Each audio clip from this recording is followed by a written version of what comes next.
Хүний нус шүлэс хэрхэн тусланцруудад хуваагдаж тархаж буйг судлах нь өвчин хэрхэн тархаж болохыг тогтооход чухал ач холбогдолтой. Иймээс найтахад ялгарсан тусланцрууд хэрхэн хурдтайгаар үйл бүтээдэг талаарх шинэ мэдлэгийг Массачусетсийн технологийн их сургуулийн эрдэмтэн Браубагийн баг судалсан байна.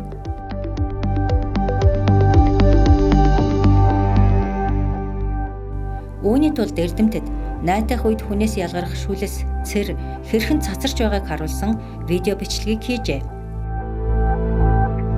Бичлэгт 3 үе шатыг харуулж байна. Шингээ эхлээд хавтгай хэлбэрээр гардаг. Дараа нь урт нарийн хэсгүүдэд хуваагдана. Хуваагдал нь туслуудад хуваагддаг байна.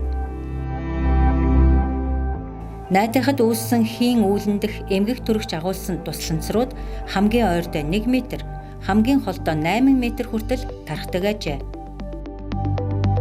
Найтайлах нь хүний биеэс нэм бактери, вирусыг гадагшлуулахад тусалдаг рефлекс боловч агаар дуслын замаар вирус зэрэг бичил биетүүд зөөвөрлөгдөн томуу, улаан бурхан, SARS зэрэг өвчнүүдийг тархах нөхцөлийг бүрдүүлдэг.